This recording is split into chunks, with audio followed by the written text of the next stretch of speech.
সম্মানিত দর্শক, নেক্সাস টেলিভিশনের নিয়মিত সরাসরি আয়োজন চলমানে আমি মাসুদ ইমরান মান্নু আপনাদের জানাচ্ছি স্বাগত। বরাবরের মতোই আজও আমরা একটা নতুন বিষয় নিয়ে এখানে উপস্থিত হয়েছি এবং তাকে আমরা একটু কতগুলো মেটাফোরের মধ্যে থেকে দেখতে চাচ্ছি, যেমন অন্তরে যুদ্ধ বাহিরে শুদ্ধ। তাহলে আমরা এটা কেন বলছি এই বিষয়গুলো আমরা পরিষ্কার করব, কিন্তু তার আগে আজকের আমার যে সম্মানিত দুজন অতিথি তাদের সাথে পরিচয় করে দিচ্ছি। প্রথমে আছেন মাওলানা গাজী আতাউর রহমান, সিনিয়র যুগ্ম মহাসচিব, ইসলামী আন্দোলন বাংলাদেশ, আপনাকে স্বাগত। আরও আছেন আপনাদের অত্যন্ত পরিচিত মুখ আনিস আলমগীর, জ্যেষ্ঠ সাংবাদিক, আপনাকেও স্বাগত।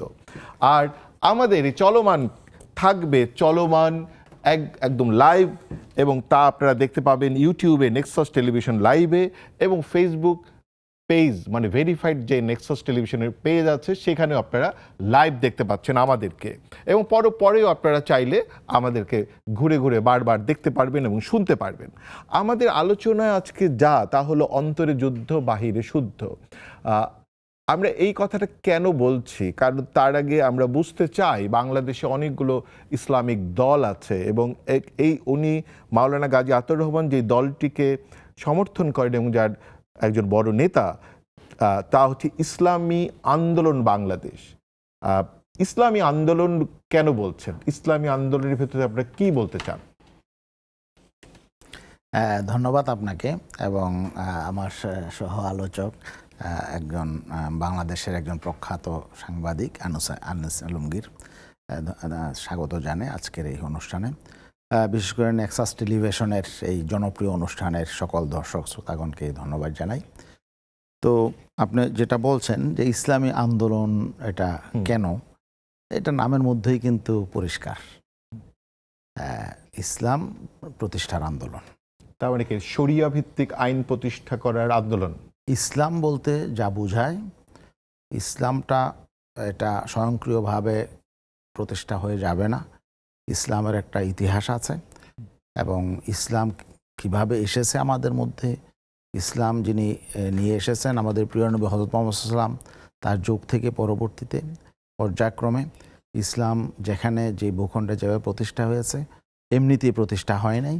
এই ইসলামটা আমরা যারা যেহেতু মুসলমান, আমাদের ওপর একটা বড় দায়িত্ব হলো আমাদের জীবনের সকল পর্যায়ে ইসলামকে প্রতিষ্ঠা করা। এখন আমাদের ব্যক্তি জীবন, পারিবারিক জীবন, সামাজিক জীবন। জিজ্ঞেস করি, যেমন হযরত মুহাম্মদ সাল্লাল্লাহু আলাইহি ওয়াসাল্লাম মারা যাওয়ার পরে অনেকগুলো ইসলামিক স্কুল ডেভেলপ করেছে এবং অনেকগুলো তাফসীর ডেভেলপ করেছে। তাহলে আপনারা কোন স্কুলের তাফসীরকে ফলো করছেন, নাকি আপনারা নিজের একটা নতুন তাফসীর তৈরি করছেন? না, আমাদের ভিত্তি তো হলো কোরআন এবং হাদিস, তাই না? ইসলামের মূলত আমরা যারা আহলে সুন্নাহ ওয়াল জামাআহ যারা অনুসারী, তারা মূলত আমরা আমাদের মনে করি শরীয়তের 4টা ভিত্তি, কোরআন, হাদিস, ইজমা এবং কিয়াস। তো আমাদের সকলেরই এটা, যারা আমরা আসলে সঠিক ইসলাম অনুযায়ী চলতে চাই, ইসলাম চর্চা করতে চাই, তাদের সকলেরই অভিন্ন। এখানে কোনো ভিন্নতা আছে বিষয়টা এমন না। তাহলে কি মানে আমি আরেকটা কোশ্চেন করে তারপরে একটু আনিস আলমের কাছে যাবো, আরেকটু পরিষ্কার হতে চাই। যেমন ধরেন আপনারা বললেন যে শরিয়া, তাহলে যে এখন যে প্রচলিত যে আমাদের নির্বাচন ব্যবস্থা এবং রাজনীতি, সেইটাতে তাহলে আপনারা অংশগ্রহণ কেন করেন? কারণ হচ্ছে যে গণতন্ত্র, যেমন এটা তো গণতন্ত্রের কথা বলছে, সেখানে তো জনগণ সার্বভৌম ক্ষমতার অংশ। আর শরিয়ার কথা বলা হচ্ছে যে যেখানে বলা হচ্ছে মানে কোরআন ও সুন্নাহর বিধান অনুযায়ী হবে, সেখানে জনগণ আসলে কোনো আইন তৈরি করবে না, আইন তৈরি করা আছে। তাহলে আপনারা কেন এই গণতান্ত্রিক পদ্ধতিতে, এরকম একটি ভোটিং পদ্ধতিতে কেন অংশগ্রহণ করবেন বা করেন? আচ্ছা, এখানে একটা বিষয়, আপনি জটিল বিষয়গুলো চলে গেছেন। না, ঠিক আছে। এখানে আপনি যেটা বললেন যে জনগণ সার্বভৌম, তো আসলে পৃথিবীতে কোনো কিছুই সার্বভৌম হতে পারে না, প্রকৃত সার্বভৌম হতে পারে না। সার্বভৌম মানে কি? এটাই স্থায়ী, এর কোনো পরিবর্তন নাই, এটাই সর্বশক্তি। এই শক্তিকে কেউ চ্যালেঞ্জ না, এই শক্তিকে কেউ চ্যালেঞ্জ করতে পারে না। সার্বভৌম মানে কি? এখন তাহলে আসলে প্রকৃত সার্বভৌম কি, এটা একটা বিষয়, আলোচনার বিষয়। তা এখন আপনি যদি বলেন জনগণ সার্বভৌম, তাহলে জনগণের ওইরকম ক্ষমতা জনগণ নেই, তাই না? পৃথিবীতে আসলে কোনো সৃষ্টি সার্বভৌম হতে পারে না, না, এটা একটা ঠিক মূল আছে, বিষয়। ঠিক আছে, সেইটা- স্রষ্টা ছাড়া কেউ সার্বভৌম তাহলে না। তো এটা হলো আমাদের চিন্তা এবং এটা আমাদের কিন্তু আমাদের ভিত্তি। যে এখন আমাদের যে কাঠামো, এখন আপনি বাংলাদেশের যে কাঠামো, বলতে পারেন সেই যে কাঠামো। নির্বাচনটা আমরা কেন করি? হ্যাঁ, আইন প্রণেতা কেন হতে চান? হ্যাঁ, নির্বাচন তো ইসলাম বিরোধী না। ইসলামের কিন্তু এখানে তো প্রথম আইন যুগে প্রণেতা হবে, কিন্তু মানুষ তো আইন প্রণেতা হইতে পারবে না। কেন পারবে না? আইন মানে প্রণেতা আপনার শরিয়া অনুযায়ী তো পারবে না আইন প্রণেতা হতে। না, আমি বলি এখানে বিষয় হলো যে শরিয়ার সাথে সাংঘর্ষিক না হলেই হলো। আপনার আইন তো মানুষের লাগবে, অনেক সংকট আসবে মানুষের সামনে, সময় উপযোগী সেটা সমাধান দিতে হবে, আইন করতে হবে, কিন্তু আমাদের চিন্তা থাকবে এই আইনটা যাতে কোরআন এবং সুন্নাহর বিপরীতে না হয়। দেখেন, এবারও কিন্তু শুধু এবারই না, সে বাংলাদেশ স্বাধীন হওয়ার আগে যে নির্বাচনটা হলো, তাই না, এই যে ৭০-এর নির্বাচনে আওয়ামী লীগের ইশতেহার দেখেন, তারা সেখানে বলেছে তারা কোরআন সুন্নাহ বিরোধী কোনো আইন করবে না। তাহলে বোঝা গেল যে কোরআন সুন্নাহ বিরোধী আইন না হলে কোনো সমস্যা নেই তো। মানে আপনি বলতে এখন চাচ্ছেন যে আইন পার্লামেন্টে প্রণেতা হতে আমি পারবে। যাব, যদি কোরআন সুন্নাহ বিরোধী কোনো আইন আমি না করি, তাহলে তো সেখানে তো ইসলামের সাথে শরিয়ার সাথে কোনো এখানে ডিফার করছে না। মানে যেমন ধরেন, আমি একটু এই ক্ষেত্রে আনিস আলমগীরের কাছে যেতে চাই। যেমন ধরেন, একটা কথা বলা হয়েছে যে শরিয়া এই অনুযায়ী, যেটা হচ্ছে যে ইসলামী ব্যবস্থায় আইন প্রণয়নে শরিয়ার মৌলিক নীতির পরিপন্থী হয় গণতান্ত্রিক ব্যবস্থা। কারণ হচ্ছে যে আইন প্রণেতা একমাত্র আইন প্রণয়ন করাই আছে, বা সেটাকে আপনি অ্যাডজাস্ট করবেন সূরা সদস্য হিসেবে, কিন্তু মানে আপনি নিজে আইন প্রণেতা হতে পারবেন না। কিন্তু উনি বলছেন যে আইন প্রণেতা হতে পারবেন, এবং এটা এই বিদ্যমান যে ব্যবস্থা, সেই ব্যবস্থা ইসলামিক আন্দোলন বা এই ধরনের ব্যবস্থা আসলে এই গণতান্ত্রিক পদ্ধতির মধ্যে কিভাবে ফিট করবে। এটা অনেক জটিল। এত তাত্ত্বিক আলোচনার জন্য আমার যেমন তাত্ত্বিক জ্ঞান নেই, তেমনি আমি মনে করি যে এগুলো নিয়ে কাদা ছোড়াছড়ি করা, এগুলো নিয়ে চ্যালেঞ্জে যাওয়া আর এক ধরনের মানে ক্ল্যাশ তৈরি হয়। ঠিক আছে, তাহলে আমাদের সমাজ এত বিভক্ত আছে। একটু অন্য জায়গায় যাই তাহলে। যেমন ধরেন যে মানে না, আমি আপনাকে বলে দিচ্ছি যেটা, তো আমি যেটা মনে করি, আমি মনে করি যে একটা রাষ্ট্র কিভাবে চলবে, সেই রাষ্ট্র নিজস্ব কিছু নীতিমালায় থাকতে পারে। রাষ্ট্রের জনগণ যারা আছে তারা ধর্ম পালন করবে, যার যার ধর্ম, কিন্তু রাষ্ট্র কিভাবে চলবে, রাষ্ট্রের জন্য একটা নির্দিষ্ট আইন থাকবে। উনি যেটা বললেন, আইন থাকুক রাষ্ট্রের জন্য, কিন্তু সেটা যাতে ইসলামের সঙ্গে মানে সাংঘর্ষিক না হয়, কোরআন এবং সুন্নাহর সাংঘর্ষিক না হয়।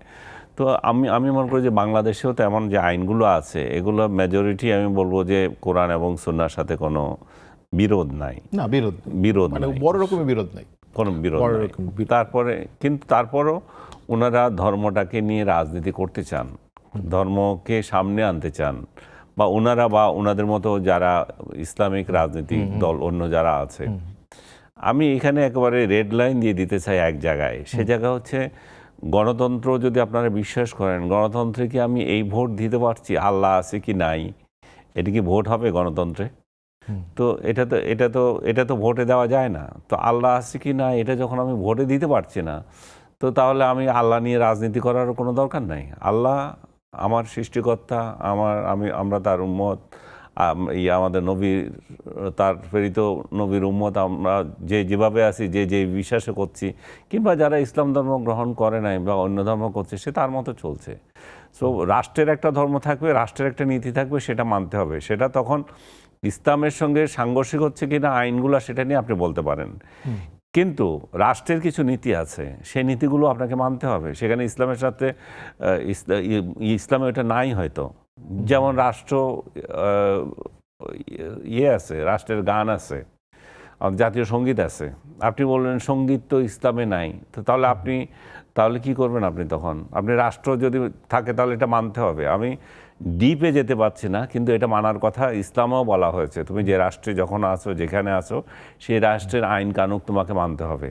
সেই খেলাপথের যুগ তো আর নাই, তাই না? সেটাও কয়দিন চলেছে। না, উনি অবশ্য মানে মাওলানা সাহেব বলেননি যে খেলাফত তারা প্রতিষ্ঠা করবেন। না, ওনারা করবেন কিনা সেটা বলছি না।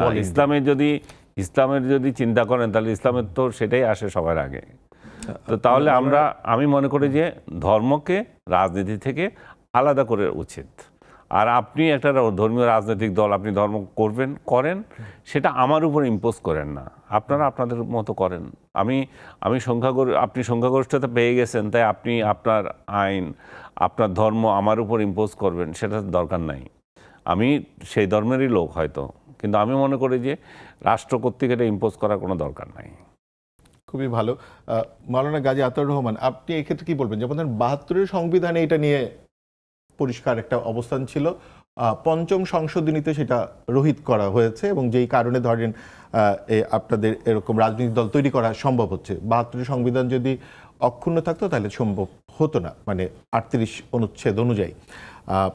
এটা হচ্ছে একটা। আরেকটা হচ্ছে আনিস ভাই যেটা বললেন যে ধর্মকে কেন্দ্র করে রাজনীতি করা, আর আরেকটা জিনিস হচ্ছে যে উনি আরেকটা কথা বলেছে, ধর্মের সাথে যে সংস্কৃতি। এখন সংস্কৃতি সম্পর্কটাকে আপনি কিভাবে দেখেন? না, সংস্কৃতি একটা ব্যাপক বিষয়, এবং আমাদের আর সংবিধানকেও কিভাবে দেখেন? হ্যাঁ, এখানে আমি যেটা বলতে চাই, মূল জায়গায় আমাদের যাওয়া দরকার। আমরা আসলে ইসলামী রাজনীতিটা কেন করি? আসলে ইসলাম ধর্মটা যদি এখান থেকে রাজনীতিটা বাদ দেওয়া হয়, তাহলে এটা এই ইসলাম ধর্ম থাকে না। কারণ ইসলাম ধর্মটা একটা পূর্ণাঙ্গ জীবন ব্যবস্থা। এর মধ্যে রাজনীতি আছে, অর্থনীতি আছে, সংস্কৃতি আছে, সবকিছু আছে। এখন আপনি যদি একটা পূর্ণাঙ্গ বিষয় থেকে একটা বড় বিষয় বাদ দেন, কারণ রাষ্ট্র, মানুষ এবং সবকিছু নিয়ন্ত্রণ করে কিন্তু রাজনীতি। এখন আপনি রাজনীতিটাকে একটা জীবন দর্শন থেকে না, খেলাফত প্রতিষ্ঠা করতে চান, একটা পূর্ণাঙ্গ জীবন দর্শন থেকে, একটা জীবন ব্যবস্থা থেকে আপনার বিশাল একটা মানে গুরুত্বপূর্ণ সাবজেক্ট বাদ দিলেন, তাহলে এটা তো আর থাকলো না। প্রতিষ্ঠা ছাড়া কি সম্ভব? না, আমি একটা এখানে বিদ্যমান ব্যবস্থা কি সম্ভব? না, বিদ্যমান ব্যবস্থায় আমাদের দায়িত্ব। কারণ হলো কেন আমরা এটা করি? কারণ হলো যে মানুষের অধিকার প্রতিষ্ঠার জন্য, মানুষ যদি এই দুনিয়াতে, পৃথিবীতে ভালো থাকতে চায়, ইনসাফপূর্ণভাবে যদি সবাই সবার অধিকার পেতে চায়, তাহলে আল্লাহর রাসূল, পরবর্তীতে সাহাবায়ে কেরাম, খোলাফায়ে রাশিদিন যেভাবে রাষ্ট্র পরিচালনা করেছেন, আল্লাহর রাসূল তো শুধু ধর্মের নেতা না, তিনি রাষ্ট্রেরও নেতা ছিলেন, রাষ্ট্রের প্রধান ছিলেন। ওইটা যদি না হয়, তাহলে আসলে আমরা মনে করছি যে এখানে মানুষ অধিকার ফিরে পাবেন। আপনারা তাহলে ইসলামিক আন্দোলন খেলাফত প্রতিষ্ঠা করতে যাচ্ছেন, এটা আমরা বলতে পারি। ইসলাম প্রতিষ্ঠার জন্যই আমরা আসলে ইসলাম প্রতিষ্ঠা মানে খোলাফায়ে রাশিদিন তো মানে আপনার খেলাফত প্রতিষ্ঠা করেছিল। হ্যাঁ, আমরা সেই নমুনাই, সেটা তো চূড়ান্ত। আপনারা তো ওইখানে চূড়ান্ত জায়গাটা ওইটা কিনা, মানে আপনাদের কোথাও এটা লেখা নাই। যদি এই জন্য আমি জানতে চাচ্ছি যে আপনারা, যেমন জামাত ইসলামী খুব পরিষ্কার করে বলে না, বা আমাদের ইসলামী দল কেউ বলছে না যে আমরা খেলাফত প্রতিষ্ঠা করতে চাই। যেমন একসময় একটা রাজনৈতিক দল ছিল যার নামই ছিল খেলাফত আন্দোলন, না এখনো আছে। হ্যাঁ, এখনো কয়েকটা রাজনৈতিক দল আছে, কিন্তু যেমন আপনারা কিন্তু এটা বলছেন না যে আপনারা খেলাফত প্রতিষ্ঠা করতে চান কিনা। দেখেন, এখানে একটা বিষয় আছে, খেলাফত হলো একটা কেন্দ্রীয় ব্যবস্থা, গোটা ওয়ার্ল্ড ওয়াইড এটা হতে হবে।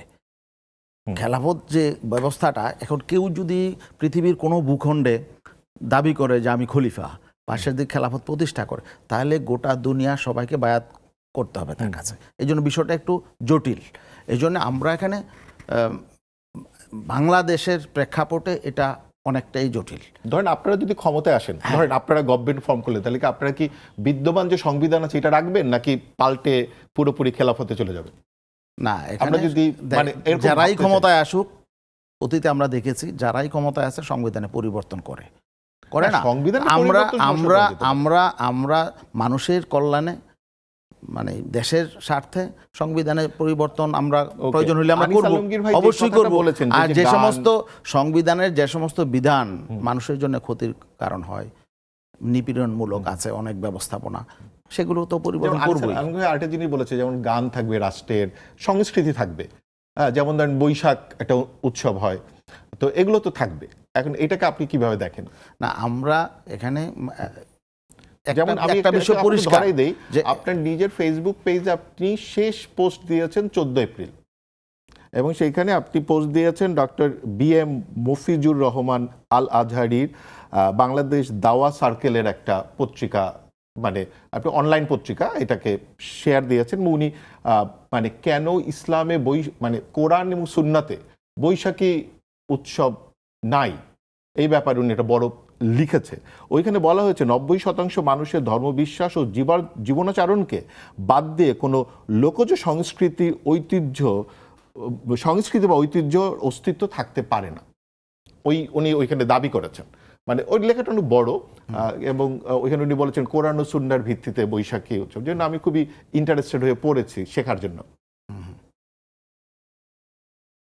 এখন আপনি এটাকে কিভাবে দেখেন, এই যে সংস্কৃতিকে, বৈশাখকে, যেটা আলমগীর ভাই বললেন? না না, সংস্কৃতি এখানে আমরা আমাদের এই সমাজে বা এই রাষ্ট্রে বিভিন্ন জাতিগোষ্ঠী আছে, তারা তাদের সংস্কৃতি নিয়ে চলবে, এতে তো কোনো আমাদের রাষ্ট্রের কোনো এখানে বাধা থাকবে না। হ্যাঁ, কোনো সংস্কৃতি যদি কাউকে আঘাত করে বা কোনো ধর্মকে আঘাত করে, কোনো ব্যক্তিকে আঘাত করে, কোনো ভিন্ন কোনো জাতিগোষ্ঠীকে আঘাত করে, তো সেখানে অবশ্যই রাষ্ট্র সেটাকে নিয়ন্ত্রণ করে। মানে যেমন আপনাদের প্রতীক হচ্ছে এটা, মানে আপনাদের মানে রাজনীতি মানে যে এই প্রতীক হচ্ছে হাত পাখা, এটা কি ধর্মীয় জায়গা থেকে আপনারা গ্রহণ করেছেন নাকি সংস্কৃতির জায়গা থেকে? মানে এটা কি ইসলামিক সংস্কৃতির জায়গা থেকে নিয়েছেন নাকি বাংলাদেশ বা বাঙালি সংস্কৃতির জায়গা না, থেকে? এটা তো সিম্পল, এটা প্রতীক। মানে এখানে এটা কি মানে? না, এটা আপনি কিভাবে এই বলেন? প্রতীকটা নির্ধারণ করে হলো নির্বাচন কমিশন।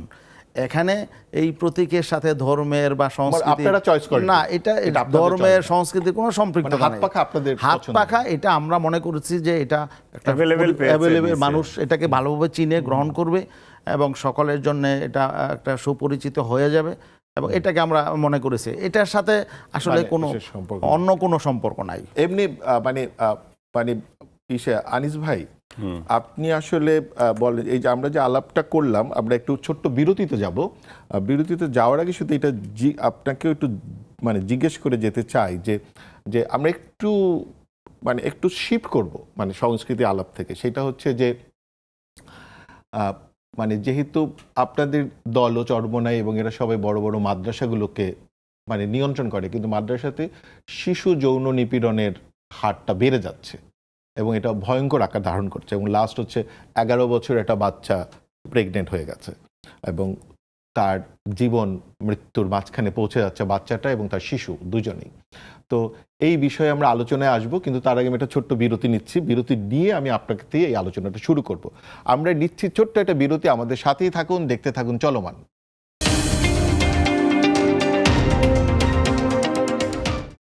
ফিরে এলাম আবার চলমানে। আমরা যেখানে ছিলাম এবং আনিস আলমগীরের কাছে যে প্রশ্নটা রেখে গিয়েছিলাম, তার আগে আমি আরেকটু যোগ করে দেই তিরমিজ শরীফ থেকে, যেখানে রাসূলুল্লাহ সাল্লাল্লাহু আলাইহি ওয়াসাল্লাম বলেছেন, যে ব্যক্তি আমাদের ছোটদের স্নেহ করে না এবং বড়দের সম্মান দেখায় না, সে আমাদের অন্তর্ভুক্ত নয়। শিশুদের জান মাল এবং ইজ্জতের নিরাপত্তা নিশ্চিত করা রাষ্ট্রের ও প্রতিষ্ঠানের বাধ্যতামূলক দায়িত্ব। কিন্তু ধরেন যে আমরা যে মানে এখানে একটা বড় প্রশ্ন হচ্ছে যে এথিক্সের, এবং যারা ধর্মের সাথে যুক্ত সে তো আরও বেশি এথিক্যাল হবেন, কিন্তু আমরা অনেক বেশি শিশু নির্যাতন দেখছি, এটা ছেলে শিশু মেয়ে শিশু বোধ। আর এখন যেটা সবচেয়ে চলছে ময়মনসিংহের যে 11 বছরের বাচ্চাটি হয়ে গেছে। তো এইটা কেন ঘটছে? আর বড় বড় মানে ধরেন মাদ্রাসাগুলোর ভূমিকা কি? মানে আমরা তাদেরকে কোনো নড়াচড়া করতে দেখি না। এটা একটা আপনি রাইটলি পয়েন্ট আউট করেছেন যে মাদ্রাসার শিক্ষা আমরা দিচ্ছি, সেখানে দিনই শিক্ষা শিখবে, সেখানে পরেজগার হবে, সেখানে শিক্ষক ছাত্র সম্পর্ক আরও বেশি মানে ধর্মীয় বিধান অনুযায়ী চলবে। সেখানে যখন এগুলো হয় তখন সত্যিকার অর্থে তখন মানুষ বেশি বিক্ষুব্ধ হয়। এই যে বলাৎকার বলেন, ধর্ষণ বলেন, সেটা কি অন্য জায়গায় হচ্ছে না? অন্য জায়গাতেও হচ্ছে, কিন্তু এখানে অনেকে বলছে বেশি হচ্ছে। আমি বলি যে বেশি হোক আর কম হোক, কিন্তু এখানে যখন একটাও হয় তখন সেটা বিশেষ করে মানুষের চোখে লাগে। কারণ আমি সাংবাদিক হয়ে যখন আমি এমন অনৈতিক কাজ করব, সেটা মানুষ কিন্তু সহজে নেবে না। একটা চোর আর আমার ভূমিকা একই রকম হলে কি হবে? তখন মানুষ তো এটা নিতে পারবে না যে তোমরা নৈতিকতার কথা বলো, তোমরা আমাদেরকে দুর্নীতি ঘুষ এগুলোর বিরুদ্ধে যেতে বলো, কিন্তু তোমরাই সেটাতে জড়িত হয়ে আছো। তাহলে এই হুজুরদের কাছেও মানুষের প্রত্যাশা অনেক বেশি, যে তারা মনে করে যে ওনারা দিনদার পরেজগার থাকবে, ওনারা কেন এই ধরনের ইয়েতে যাবেন। আমি মনে করি যে এই সমস্ত কর্মকাণ্ড সব জায়গায় হচ্ছে। এটা আপনি কি বড় রাজনৈতিক দল যারা বিশেষ করে ইসলাম নিয়ে কাজ করছে, এদেরকে এইসব ব্যাপারে কোনো ধরনের পদক্ষেপ নিতে দেখছেন কিনা? এটাই হচ্ছে আসল ঘটনা, যে হুজুররা এটা অ্যাভয়েড করতে চান ওনারা। আমি মনে করি যে হুজুররা সম্মিলিতভাবে বা ইসলামী রাজনৈতিক দলগুলো, মাদ্রাসার শিক্ষকরা এটা নিয়ে ক্যাম্পেইন করা উচিত যে আমরা এটা নিয়ে জিরো টলারেন্স যাব। আমরা শুধু কেন রাষ্ট্রের উপর নির্ভর করব। আমি আপনাকে আপনি বলাতে আমি আমার একটা লেখা এখন খেয়াল করলাম। আমি অগাস্ট 19 সালে লেখাটা লিখেছিলাম যে এটারও শিরোনাম ছিল এটা যে শিক্ষাঙ্গনে মানে ধর্মীয় শিক্ষাঙ্গনে শিক্ষকদের যৌনাচার নিয়ে। এটা আমার মনে হয় অনেকগুলো কারণ হতে পারে। অবদমন একটা জিনিস, যৌন অবদমন একটা বিরাট হয়ে গেছে আজকে, শুধু মাদ্রাসার ক্ষেত্রে নয়, আমাদের সোসাইটির ক্ষেত্রেও দেখেন। ব্রিটিশ আমল থেকে অন্যান্য জায়গাগুলোতে তখন পতিতালয় ছিল, এগুলো স্বীকৃত ছিল। তো আপনি যখন অবদমন করে রাখছেন, আপনি যখন মানুষের শারীরিক চাহিদার পূরণ করার মতো কিছু রাখেন নাই, বৈধ অবৈধ যেভাবে হোক, তখন কি হয়, অনাচারের মধ্যে চলে যায়। যখন মেলামেশার সম্পর্কটা মানে ডিসরাপশন তৈরি হয়, একটা ছেলের সাথে একটা মেয়ে মেলামেশা করছে, সেটা সোসাইটিতে অনেক বড় ইস্যু হিসেবে দেখা দেয়। মানুষ তখন এরা একটা মানুষের সম্পর্ক তো মুড়বে না। একটা ছেলের সাথে একটা মেয়ে যখন মিশবে, তখন সে শুধু যৌনাচার করবে তা তো না, সে তো একটা মেয়ের সাথে আচরণ কিভাবে করতে হয় সেটাও শিখবে। এবং এখানেও তো একটা লাইন সে শিখবে, কোথায় ক্রস করতে হবে আর কোথায় ক্রস করতে হবে না। সো আমাদের সম্পর্কগুলো এরকম এখন এত বাজে হয়ে গেছে, মানে একটা মেয়ে দেখলে তাকে মানে সে মানে হচ্ছে হায়নার মতো। আমি শেষ করে দিই, হায়নার মতো হচ্ছে। ভেরি রিসেন্টলি আমি একটা ভিডিও দেখছিলাম, আপনিও দেখেছেন মানে ফেসবুকে, একটা হুজুর একটা বোরকা পরা মহিলার পিছনে হেঁটে হেঁটে যাচ্ছে একা রাস্তায়, হঠাৎ করে ওনাকে ঝাপটে ধরে ওনার বুকে হাত দিয়ে অনাচার করছে। সে একটা মানুষ আরেকটা মানুষের পাশাপাশি হাঁটতে পারছে না। মানে একটা দেখেন বোরকাওয়ালা মহিলা, সেও একটা হুজুর, তারেও সে করতে, মানে আমরা সোসাইটিতে দেখছি এই জায়গায় হচ্ছে। এটা যদি একটা বখাটে ছেলে হইতো তখন আপনি এটাকে ওইভাবে নিতেন না। তাহলে এগুলো হচ্ছে কেন? এগুলো হচ্ছে যে অবদমন, একদিক দিয়ে অবদমন। মাদ্রাসা হুজুরদেরকে যেভাবে রাখা হয়েছে, ওনাদের তো ফ্যামিলি আছে, ওনাদেরকে ফ্যামিলিতে যেতে দেন। ওনাদেরকে অনেকে মাসের পর মাস পরিশ্রম করছে। মাদ্রাসার যে সমস্ত ইমামগুলো থাকে বা আরও যেগুলো থাকে, ওনাদের কি বলে জানেন, যেগুলো আজান টাজান দেয়, ওনারা কোনো দিনের পর দিন ছুটি পান না। তো ওনাদের ফ্যামিলি এনে থাকার মতো অনেকে ব্যবস্থা করতে পারেন না। এগুলো কিন্তু আমি যে অবদমনের কথা বলছি, মানে অনেকগুলো হার্ডশিপ আছে, তো সেগুলোর একটা প্রতিক্রিয়া তৈরি হয়। আর একটা কালচারও থাকে। দীর্ঘদিন ধরে যখন একটা অঙ্গনে যখন এক কালচার শুরু হয়, বলাৎকারের কালচার যদিও এখানে থাকে। আমি বিরতির আগে বলছিলাম যে আমি 2019-এ যে লেখাটা লিখেছিলাম অগাস্টে, সেটা লিখেছিলাম যে 5 জন ছেলে তাদের এক সহপাঠীকে এইভাবে অত্যাচার করেছে। অত্যাচার করার পর তাকে মেরে ফেলে ওই শিক্ষকের বিরুদ্ধে বলাৎকারের অভিযোগ দিয়েছে। এই শিক্ষক তাকে গলা কেটে মেরেছে, এই করেছে সেই করেছে। পরবর্তীতে ধরা পড়লো যে আসলে শিক্ষক করে নাই, তবে ওই শিক্ষক এই ছেলেগুলোর উপর যৌন নির্যাতন করত। ক্যাডেট মাদ্রাসাগুলোতে শিক্ষকরা যৌন নির্যাতন করছে, মেয়ে মাদ্রাসাগুলোতে। তো একটার পর একটা এগুলো উন্মোচিত হয়, কিন্তু আমরা সাজা কি কম দিচ্ছে না? সাজা কম হচ্ছে না। আরেকটা জিনিস আমাদের এখানে আরও যেটা অনাচার আরেকটা হয়, ধর্ষণের পর মেরে ফেলে এভিডেন্স গায়েব করার জন্য। কারণ আমরা এমন একটা আইন তৈরি করেছি, ধর্ষণের সাজা মৃত্যুদণ্ড। পৃথিবীর খুব কম দেশে আছে ধর্ষণের সাজা মৃত্যুদণ্ড। আপনি যখন এটা কড়াকড়ি করেন, তখন ভিকটিমকে মেরে ফেলার জন্য তার হয়ে যায়, কারণ এই তো ধরা পড়লে অনেকগুলো ঘটনা আমার ফাঁসি হয়ে যাবে। আরেকটা জিনিস আমাদের এই ধর্ষণ মামলায় এখন একটু চেঞ্জ করেছে এটাকে, শিশু এবং এদের ক্ষেত্রে এক ধরনের, ধর্ষণের ক্ষেত্রে এক ধরনের। আরেকটা এখানে আবার একটা ট্র্যাক করে দিয়েছে, প্রলোভন দেখিয়ে ধর্ষণ। সেখানে কিন্তু আপনার বয়সের কোনো সীমাবদ্ধ নাই। 60 বছরের একটা মহিলা আপনার সাথে 2 দিন ঘুরছে, রেস্টুরেন্টে খাইছে, একটা ছবি তুলছে, সেটা দিয়ে কিন্তু আপনার বিরুদ্ধে মামলা করে দিতে পারে। এবং একটা পতিতও আপনার বিরুদ্ধে মামলা করতে পারে যে ও আমাকে প্রলোভন দেখিয়ে ধর্ষণ করেছে। এর কোনো প্রমাণ কিছু লাগে না, এবং ডাক্তার কাছে যাবে, একটা সার্টিফিকেট দেবে। মানে এই যে কোনো জায়গায় খুবই রিস্ক হয়ে গেছে। এইখানে যদি আমরা মাওলানা গাজী আতাউর রহমান আপনার কাছে আসি, যেমন ধরেন একটা হচ্ছে প্রতিকার কি, এক, আর দুই হচ্ছে যে যেমন রাজনৈতিক সংগঠনগুলো সবাই, যেমন আপনার ইসলামিক আন্দোলন, এরা কি শুধু বৃহত্তর ওই রাষ্ট্রীয় নিয়ে কথা বলবে, নাকি এই সব বাচ্চাদের ক্ষেত্রে যে বা প্রতিষ্ঠানে যে যৌন নিপীড়নগুলো হচ্ছে এগুলো নিয়েও তাদের কোনো কর্মকাণ্ড থাকবে? যে আসলে বিষয়টা অত্যন্ত দুঃখজনক এবং সেটা নিয়ে এভাবে আলোচনা আমাদের করতে হচ্ছে, এটাও আসলে অনেকটা ঘটছে যেহেতু আমাদের বিব্রতকর। আলোচনা করতে হবে, এখানে এটাও প্রতিকারের একটা প্রসেস। হ্যাঁ, দেখেন এই যে সাম্প্রতিক এই বিষয়টা আলোচনা আসছে হইলো ওই নেত্রকোনার ওই ঘটনা নিয়ে।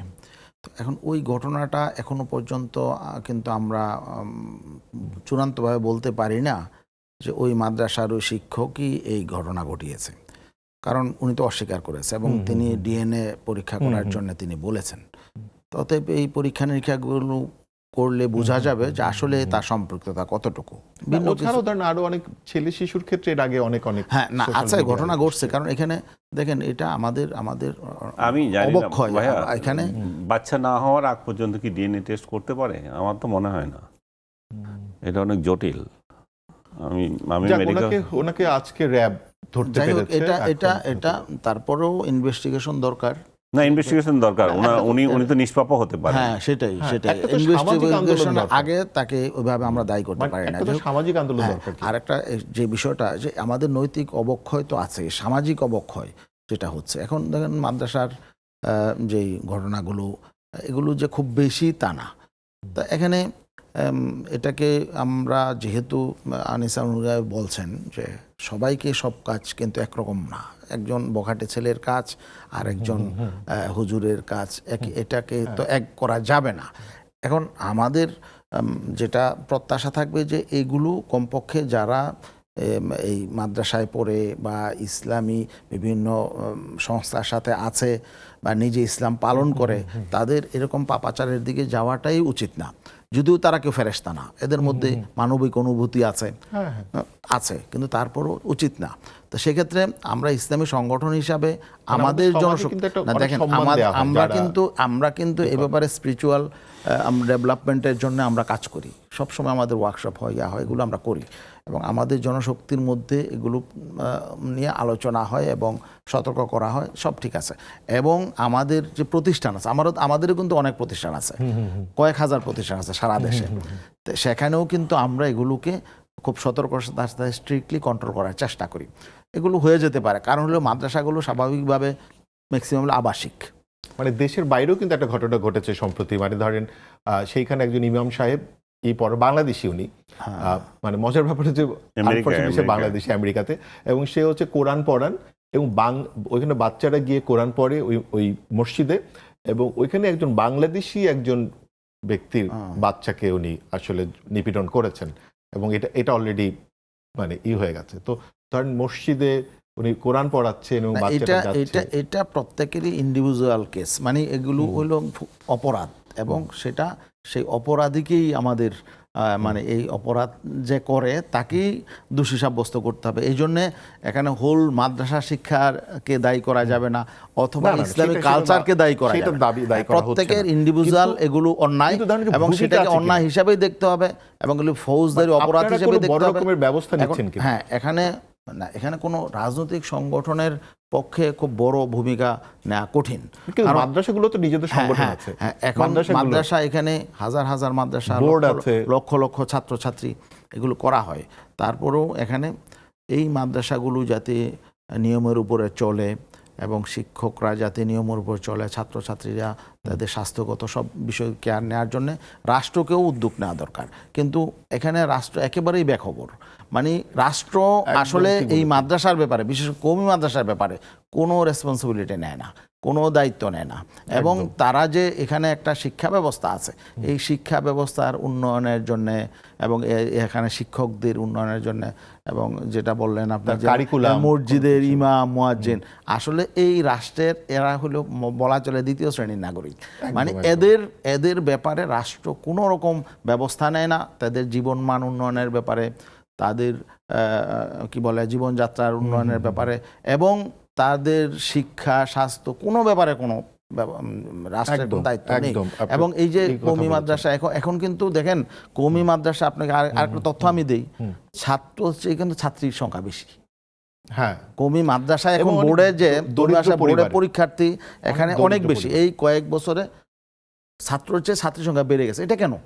এটা হলো অভিভাবকরা দেখছে যে একটা মেয়েকে বরং মাদ্রাসায় দিলে তার মেয়েটার ব্যাপারে সে নিরাপদ বোধ করে সে, এবং অন্য তার বিবাহ শাদীর ক্ষেত্রে অনেক ক্ষেত্রে দেখা যায় যে এটা তখন ভালো মাদ্রাসার বলেছেন। মেয়ে বিষয়টা অনেকটা ধন্যবাদ। অনেকেই মনে করে যে না এই মেয়েটার চরিত্র ভালো, আপনি একটা খুব- এই জন্য দেখেন এটা ব্যাপকভাবে বৃদ্ধি পাচ্ছে। আপনি খুব গুরুত্বপূর্ণ একটা কথা বলেছেন, যেইখানে আমি আসলে আনিস ভাইয়ের কাছে যাব, যেটা জিজ্ঞেস করতে। আপনি হচ্ছে যে বলেছেন যে একে আসলে দ্বিতীয় শ্রেণীর নাগরিক হিসেবে দেখা হয় মাদ্রাসায় যারা পড়ছেন। এমনকি আনিস ভাই, আমরা দেখেছি 2018-তে রাস্তার আন্দোলন হয়েছে, বাচ্চা হচ্ছে রাস্তা পার হতে গিয়ে মারা যায়, এবং সেটা নিয়ে বিরাট আন্দোলন হয়েছে। সেই বাচ্চা কিন্তু মাদ্রাসায় যাচ্ছিল না, নর্মাল স্কুলে অন্য স্কুলে যাচ্ছিল। কিন্তু এই মাদ্রাসায় যখন শিশু নির্যাতন হচ্ছে, তখন আমরা এই যে মধ্যবিত্ত শহুরে যারা নিজেদের প্রিভিলেজ মনে করে, তারা কিন্তু কিছু বলছে না, এই সংগঠনগুলো দাঁড়াচ্ছে না, বা এরা কিন্তু রাস্তায় দাঁড়াতে আমরা দেখি নাই এদের জন্য। আমি মনে করি যে ওরা দাঁড়ানোর থেকে সবার আগে স্ব সংগঠনগুলো দাঁড়ানো বেশি দরকার। কারণ এটা তো ধর্মীয় দৃষ্টিকোণ থেকে যেহেতু এটা পছন্দের কাজ না, শিশু নির্যাতন, শিশু নিপীড়ন, আপনি স্বাভাবিক সম্পর্কে এটা হতে পারে, আপনি জান না আপনার সাথে ওর সাথে ওর সম্পর্ক আছে, সম্পর্ক থেকে তো কারো তো মাথা ব্যথা নাই। প্রাপ্তবয়স্ক দুইজন মানুষ কি করবে না করবে, রাষ্ট্রের এগুলো তো মাথা কামানো উচিত না। আমাদের রাষ্ট্র যেমন এই ধরনের অনৈতিক কাজ করে, যে প্রাপ্তবয়স্ক লোকদের ব্যাপারে মাথা কামায়, তেমনি আবার এই ধরনের অনাচারকে নিয়ে তারা কিছু বলেও না। যেমন শিশু নির্যাতন নিয়েও তাদের চুপ করে থাকে। সুশীল সমাজ বলি আমরা যাদের, অনেক সামাজিক সংগঠন আছে, অনেক রাজনৈতিক মাদ্রাসায় শিশু নির্যাতন নিয়ে অনেকে বলে না, ঠিক না। সোশ্যাল মিডিয়া তো খুবই বলে, আবার অনেকে এটা মাদ্রাসা অ্যালার্জি থেকেও বলে, এটা যে আসলে ওই শিশুর প্রতি যে তার প্রেম সেটা থেকেও বলে না, অনেকেও অ্যালার্জি থেকেও বলে মাদ্রাসার হুজুররা খারাপ, মাদ্রাসায় এই খারাপ। কিন্তু এই খারাপের এই চিত্র কিন্তু সব জায়গায় আছে। এটা মাদ্রাসায় কেন, অন্যান্য ধর্মীয় প্রতিষ্ঠানেও আছে, খ্রিস্টান ধর্মীয় প্রতিষ্ঠানে নয়। আমি আমেরিকা সফর করছিলাম 2004 সালে। ইনভেস্টিগেটিভ রিপোর্ট একটার থেকে একটা, পাদ্রীরা কিভাবে শিশুদেরকে নির্যাতন করেছে এটা নিয়ে, লিড স্টোরি 3 দিন ধরে এগুলো চলছে, যে পাদ্রীরা শিশুদেরকে কিভাবে নির্যাতন করেছে এগুলোর উপরে। ধর্মীয় প্রতিষ্ঠান ইন্ডিয়াতে দেখেন, ইন্ডিয়াতে হিন্দু ধর্মীয় যে প্রতিষ্ঠানগুলোতে আছে একই কায়দায় হয়, কিন্তু যেখানে যারা মেজরিটি থাকে সেটাই প্রাধান্য পায়। যেহেতু আমাদের এখানে মেজরিটি মুসলিম, তো আমাদের মুসলিম ছেলেগুলো কিভাবে নির্যাতিত হচ্ছে সেগুলো সামনে চলে আসে। তো আমি মনে করি যে যারা এই ক্ষেত্রে হুজুরদের ভূমিকা সবচেয়ে বেশি, শিক্ষা প্রতিষ্ঠানের ভূমিকা সবচেয়ে বেশি। এটাকে তারা আড়ালে আবডালে রাখার কোনো প্রয়োজন নাই। এখন এখানে তো আসলে যাদের বাচ্চারা পড়ে তারা বেশি নন প্রিভিলেজড বলেই তো সুযোগ পায় হুজুরেরা। তো এই জন্য যারা অভিভাবক, প্রতিবাদ করা তো কঠিন তার জন্য। এই জন্য 11 বছর বাচ্চাটার যে মা, সে একজন মেইড, একজনের বাড়িতে কাজ করে, উনি কি কতটুকু আর করতে পারবেন? হ্যাঁ। তো এই জন্য আমি বলি যে এই জায়গায় যারা পরিচালনা বোর্ডে থাকবেন তাদের ভূমিকা সবচেয়ে বেশি। হুজুরেরা আরেকজন সহকর্মীর বিরুদ্ধে হয়তো অ্যাকশন নিতেও পারবেন না, হয়তো নিজেও উনি চরিত্রবান না, আরেকজনকে কিভাবে বলবেন, এরকম একটা সংকটও থাকতে পারে। কিন্তু পরিচালনা বোর্ডে যারা থাকবেন তারা এটা দেখা উচিত। বাট কি বলবো, এখানে যে মেয়েটা ধর্ষিত হলো, এটা তো পরিচালনা বোর্ডের লোকেই করেছে, এটা বোধহয় শিক্ষক না শুধু। না, উনি হচ্ছে প্রতিষ্ঠাতা, তার মানে কিন্তু উনি করেছেন কিনা সেটা উনি অভিযোগটা তার বিরুদ্ধে এসেছে, এবং অভিযোগটা তার বিরুদ্ধে এসেছে। বাচ্চাটি ওনার নাম বলেছে, বাচ্চাটা ওনার নাম বলেছেন। বাচ্চা 11 বছরের একটা বাচ্চা কেন সাজাতে তো পারেন না, ওটা তো শিশু। তো আপনি পরিষ্কার আনিস আলমগীর ভাই, আপনার কথা।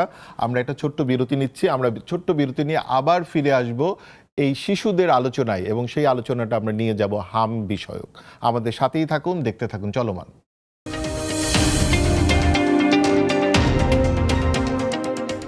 ফিরে এলাম আবার। আমরা আলাপে ছিলাম শিশুদের নিয়ে, আমরা শিশুদের নিয়ে এখনো আলাপ দিব, কারণ আজকে হচ্ছে ঢাকা বিশ্ববিদ্যালয়ে একটি বিক্ষোভ হয়েছে শিশুদের প্রতীকী মরদেহ নিয়ে।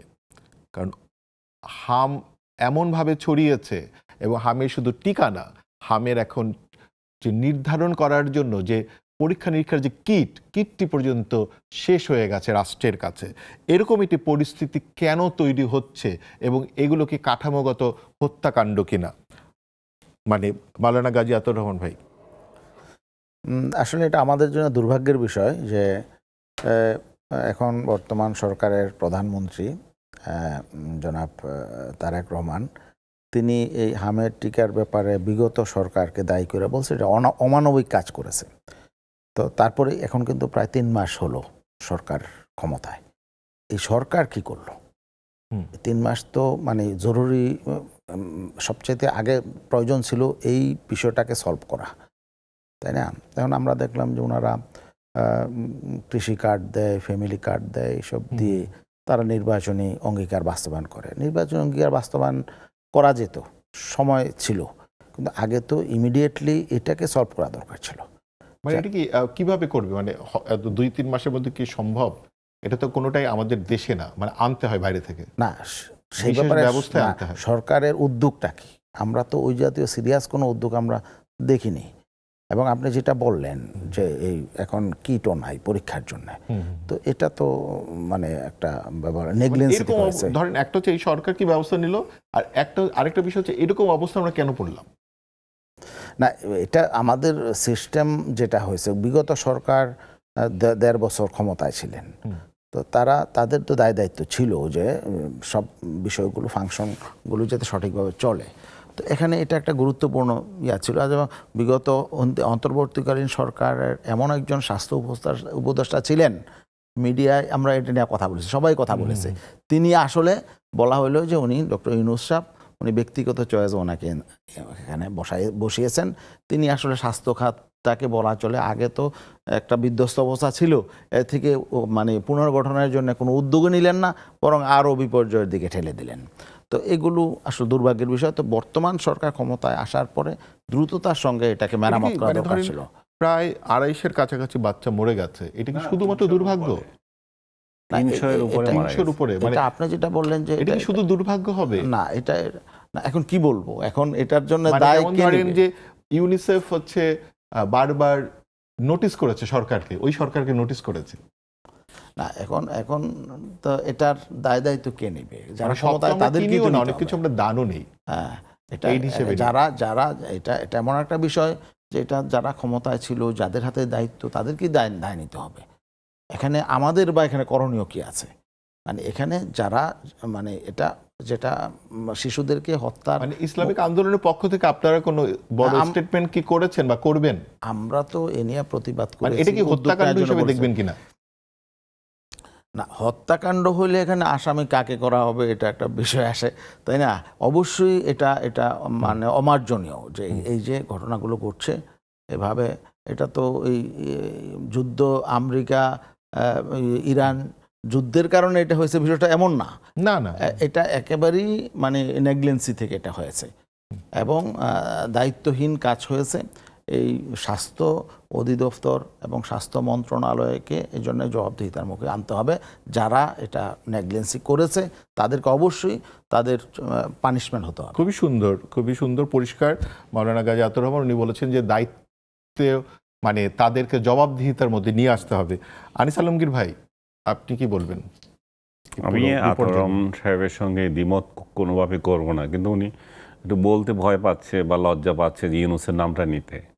এখানে ইউনূস, তার সহযোগী যে স্বাস্থ্য উপদেষ্টা নূরজাহান এবং তার সহকারী স্বাস্থ্য সহকারী ডাক্তার সাইয়্যিদুনা সাইয়্যেদ, এদেরকে ফাঁসির কাস্টে ঝোলানো উচিত। যেমন ধরেন এইখানে আমি একটু আপনার সুবিধার জন্য দুজনের জন্য বলি যে অধ্যাপক মোহাম্মদ ইউনূস ও স্বাস্থ্য উপদেষ্টা নূরজাহান বেগমের বিচার চেয়ে শিশুদের প্রতীকী মরদেহ নিয়ে বিক্ষোভ সমাবেশ হচ্ছে আগামী আমি শুক্রবার। এটাকে থ্যাঙ্কস দিচ্ছি, অন্তত কেউ না কেউ এই প্রতিবাদে রাস্তায় নেমেছে। আমি আরো কয়েকটা উদাহরণ দিয়েছিলাম, যে জুলাইতে যে আমাদের এতগুলো শিশু মারা গেল, 133 জনের মতো, সর্বোচ্চ 70 থেকে 133, ওদের বয়স ছিল 18 বছর পর্যন্ত শিশু বলতে শুধু একটা শিশুকে মারা হয়েছিল, বাড়িতে বোধহয় গুলি চলে গিয়েছিল। সেটা নিয়ে আমরা রাস্তায় কত আন্দোলন দেখলাম। কিন্তু এগুলো তো আরেকটা হত্যা, এবং এগুলো তো এমন হত্যা যে ওই শিশুগুলো তো একটা আন্দোলনের রাস্তায় নেমেছিল। সে জানতো এখানে একটা ভয় আছে, এখানে একটা চ্যালেঞ্জ আছে, কিন্তু এই শিশুগুলো তো মায়ের কোলে থেকে তারা জন্মের 2 বছরের মধ্যে সিংহভাগ মারা গেছে। 70% এখন টিকাই পায় নাই। এবং আপনি যে বলছেন 300+ শিশু মারা গেছে, এবং হিসাব যদি বলেন আরও বেশি হবে। এবং বারবার ইউনিসেফ সতর্ক করেছে, পা ধরেছে, বেগ করেছে, বলছে বেগ যে ওই মহিলার কাছে যে এটা নেন। আমাকে একজন বলছিল ইউনিসেফকে একটা পার্সেন্টেজ দিতে হয়, ওই পার্সেন্টেজ না দেওয়ার জন্য তারা এটা ওপেন করে দিয়েছে, যে ইউনিসেফ করে আনবে, এটা ওপেন টেন্ডারে দিয়ে দিয়েছিল। তার কিছুই হয় নাই, তারা কোনো পত্রিকা সংগ্রহ করতে পারে নাই। তার পরিণতিতে আজকে এই এতগুলো শিশু মারা মানে যাচ্ছে। সব জায়গাতেই তারা হচ্ছে দুর্নীতি খুঁজে পেয়েছে, অতিরিক্ত দুর্নীতি খুঁজে পেয়েছে, ইউনিসেফের মধ্যে দুর্নীতি খুঁজে পেয়েছিল হ্যাঁ, হয়তো, মানে এই জন্য তারা দুর্নীতির সেটা কারণে দেয় নাই। ওরা হচ্ছে আগে দেখতে চেয়েছে তারপরে। এবং সেটা করতে গিয়ে দেখেন আজকে অন্তত এই যে একটা তার বিরুদ্ধে যে হয়েছে, যে এটা কি বলেন, ডেমনস্ট্রেশন হয়েছে, আমি এটাকে সাধুবাদ জানাই। এবং শুধু এই ডেমনস্ট্রেশন আরও তীব্রভাবে হওয়া উচিত। ইউনূস এবং তার সহযোগীদেরকে কাঠগড়ায় দাঁড় করানো উচিত। ভাই বলেছেন যে সরকারের কি কোনো দায়িত্ব নাই? আজকে তো 2.5 মাস হয়ে গেছে, সেটাকেও আমাদের হিসাবে নিতে হবে। আজকে 2.5 মাস হয়ে গেছে, আপনারা শুধু ইউনূসের দোষ দেবেন আর মাঝে মাঝে পুরনো শেখ হাসিনার দোষ খুঁজে পান, কোনো অসুবিধা নাই, যদি এভিডেন্স থাকে সেগুলো দেন, কিন্তু নিজেদের দায়িত্বটাও একেবারে ফেলে দিতে পারবেন না। আপনার কিট নেই কেন? আপনি যখন দেখছেন আজকে 1.5-2 মাস থেকে একটা মহামারী সংকট চলতেছে, দিনের পর দিন আক্রান্ত হচ্ছে শিশুরা, তাহলে আপনারা তড়িৎ গতিতে কী ব্যবস্থা করেছেন? আপনাদেরও তো একটা ব্যবস্থা করা উচিত, তাই না? সেটা তো হয় নাই। তাহলে এগুলো আমি মনে করি যে বিগত সরকার যে অমানবিক কাজ করেছে, এদেরকে আইনের মুখোমুখি করতে হবে। আজকে যদি এটা অন্য কেউ করতো, আমি একদম নিশ্চিত এটা যদি শেখ হাসিনা গভর্নমেন্ট করতো বা অন্য এর আগের গভর্নমেন্ট করে যেত, তাহলে এদের নামে ওয়ারেন্ট ইস্যু হতো।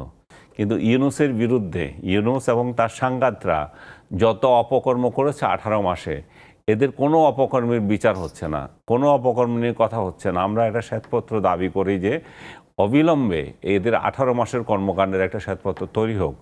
আদারওয়াইজ প্রত্যেকটা সেক্টরে এরকম একটার পর একটা বিপর্যয় আসবে, এবং এই সরকার, তারেক রহমানের সরকারই সেই জন্য দায়ী থাকবে। কারণ বলবে যে তাদের ম্যানেজমেন্ট পাওয়ার নাই, তাদের ম্যানেজিয়াল ক্যাপাসিটি নাই, প্রত্যেকটা জিনিস ঘটতেছে এই জন্য। কিন্তু এটা যে আগের থেকে করে এসছে সেই জ্ঞান, সেই তথ্যটা মানুষ হয়তো তখন পাবে না। আমি এই জন্যই মনে যে ইউনূসকে আইনের মুখোমুখি করতে হবে। সে যত বড়ই হোক, যে পদই ধারণ করে থাকুক, রাষ্ট্রের। এটা খুব মজার, আপনি খেয়াল করেছেন কিনা, আমাদের সংসদে বিরোধী দল এবং সরকারি দল, মানে বিরোধী দলের জোট এবং সরকারি দল, এরা কেউ হাম নিয়ে কোনো কথা বলছে না সেইভাবে। একমাত্র রুমিন ফারহানা, একজন স্বতন্ত্র প্রার্থী, উনি শুধু মানে প্রার্থী না, সংসদ সদস্য, উনি এই বিষয়টা নিয়ে বলেছে। এমনকি আমাদের বিরোধী দলের যে হুইপ নাহিদ ইসলাম, ওনার যে লাস্ট এত বড় দীর্ঘ বক্তৃতা, সেইখানেও হাম এবং বাণিজ্য চুক্তির জায়গা পায়নি। না, কারণ যেগুলোতে ইউনূস আছে তো সেই ব্যাপারে তারা কথা বলবে না। কারণ ইউনূস তো তাদেরকে বড় করেছে, তাই না? নার্সিং করেছে। ইউনূস তো তাদেরকে চাঁদাবাজি, মফগিরি এগুলো শিখিয়েছে এবং রাজনৈতিক সুখ দিয়েছে, এখন পার্লামেন্টে গিয়েছে। সো ইউনূসের প্রতি কৃতজ্ঞতা স্বরূপ এটা এরা কিছু করবে না। এরা সারাক্ষণ শেখ হাসিনার বিরোধী বাজনা বাজাবে। আর যখন আমরা ইউনূসের বিরুদ্ধে কথা বলবো, তখন বলবো যে শেখ হাসিনাকে আনার জন্য বলতেছে। এইটাও আরেকটা বাজনা। শেখ হাসিনা গন কেজ হয়ে গেছে, শেখ হাসিনাকে আপনারা ভুলে যান, আপনারা নিজেরা কি করছেন সেটা করেন। শেখ হাসিনা করে নিজেদের অপকর্মগুলো ঢাকা যাবে না। সো ইউনূসের ব্যাপারে এই জন্যই জামাত এবং এনসিপি টু শব্দ করে না। সরকার তো হয়তো বিশেষ কারণে নাও করতে পারে, সরকারকে তো আপনারাই বলাবেন। বিরোধী দলের কাজ সরকারকে এগুলো বলা। বিরোধী দলের কাজ এই যে একটা গোলামি চুক্তি হলো আমেরিকার সাথে, সেটা নিয়ে কথা বলা, এটা তো সরকার নিজ থেকে করবে না। সরকারও তো দেখাতে পারে আপনার দেশের বিরোধী দল, আপনার দেশের জনগণ একটা চুক্তি নিয়ে কোনো কথা বলে না। তাহলে সরকার যে এটা নিয়ে বার্গেনিং করবে আমেরিকার সাথে, যে ভাই তোমার এই চুক্তি নিয়ে তো আমি ক্ষমতায় থাকতে পারছি না, তো সেরকম কিছু কি দেখাবে সে তো দেখছে যে সব শান্ত। খুবই পরিষ্কার আনিস আলমগীর ভাই, আমরা একটা ছোট্ট বিরতি নিব, কারণ আমরা এখানে ঐক্য দেখছি, আমরা সেই ঐক্যের আলোচনায় আবার ফিরব, এবং আমরা এখন নিচ্ছি ছোট্ট বিরতি। আমাদের সাথেই থাকুন, দেখতে থাকুন চলমান।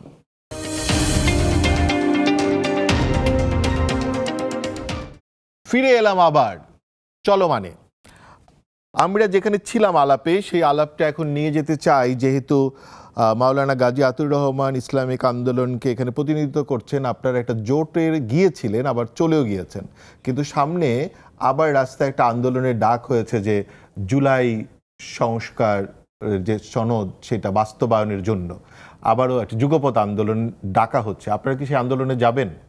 আর আপনাদের সনদ এই সংস্কার নিয়ে কি মতামত? আর আগেই বা কেন চলে গেলেন? এটার তিনটা জবাব- কোশ্চেন একসাথে করলাম। ঠিক আপনারা আছে, কি জোটে এটার আছেন আগে এখনো? একটু আনিস আলমগীর ভাই একটা গুরুত্বপূর্ণ প্রসঙ্গ ওনার আলোচনার শেষে বলেছিলেন যে মার্কিনীদের সাথে একটা চুক্তি হয়েছে, হ্যাঁ হ্যাঁ, এবং এটা নিয়ে পার্লামেন্টে কেউ কোনো কথা বলে নাই, সরকারি দল না বিরোধী দল না। একমাত্র রুমিন ফারহানা বলে। রুইন ফারহানা বলেছে। দেখেন, তাকে আমাদের বন্ধ করে দুর্ভাগ্যের বিষয় যে এই চুক্তিটা হয়েছে নির্বাচনের 3 দিন আগে, এবং সরকারের যে এখন পররাষ্ট্রমন্ত্রী, তখন ছিল নিরাপত্তা উপদেষ্টা, তিনি বলেছেন যে এই চুক্তির সময় বিএনপি এবং জামাতের সঙ্গে আলোচনা হয়েছে। তার মানে বিএনপি জামাত তারা এক হয়েই, এবং সরকার মানে অন্তর্বর্তীকালীন সরকার, তারা যৌথভাবে এই চুক্তি করেছে। তো এখন যেই ব্যাপারে সরকারি দল বিরোধী দল এক হয়ে এই কাজ করে, তখন এই পার্লামেন্টে তারা কথা বলবে কেন? এই চুক্তি অবশ্যই আমাদের রাষ্ট্রবিরোধী এবং আমাদের এই হ্যাঁ, এটা তো ভয়ঙ্কর ভয়াবহ চুক্তি। কিন্তু আপনারা ইসলামিক আন্দোলনকে এটা নিয়ে কোনো আমরা আন্দোলন- তখনও প্রতিবাদ করি, চুক্তির সময়ও করেছি, এখনো করছি, এখনো আমরা প্রতিবাদ করছি। দেখেন, এখানে আমাদের রাষ্ট্রের জন্য বাধ্যবাধকতা হলো 130টা, আর মার্কিন যুক্তরাষ্ট্রের জন্য 6টা। এবং কত ভয়ঙ্কর বিষয় যে আমরা ইচ্ছা করলে প্রণোদনা রাষ্ট্র দিতে পারবে না, মানে কোনো ভর্তুকি দিতে পারবে না তাদের অনুমতি ছাড়া।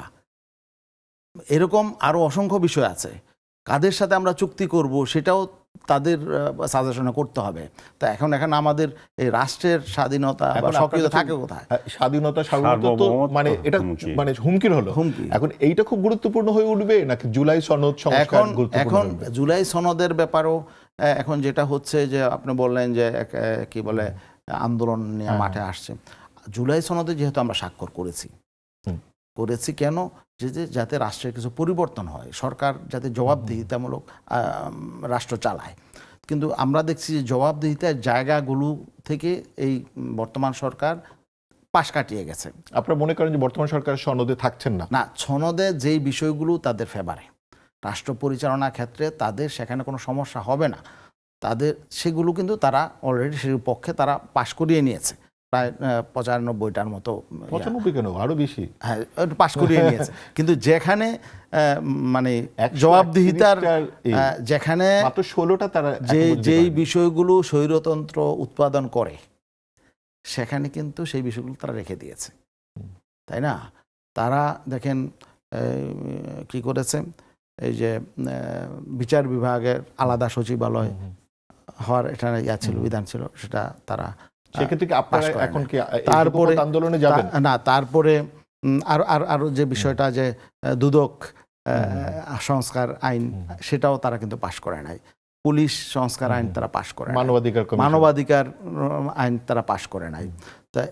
তারপরে মানে জবাবদিহিতার জন্য যেগুলো সমস্যা, এগুলো আসলে তাহলে তারা এখন আপনারা কি এখন- যুগপৎ আন্দোলনে যাবেন না, কিনা? আমরা আমাদের মতো করে আন্দোলন করব। মানে আপনারা আপনাদের মতো আমরা করে? আমাদের মতো করে প্রতিবাদ করছি, কারণ আমরা দেখছি যে আপনারা কি কোনো আমরা কর্মসূচিতে দেখছি যে যাচ্ছেন কিনা? অনেক বিষয়ে সরকার এবং বিরোধী দলের মধ্যে একটা সমঝোতা আছে।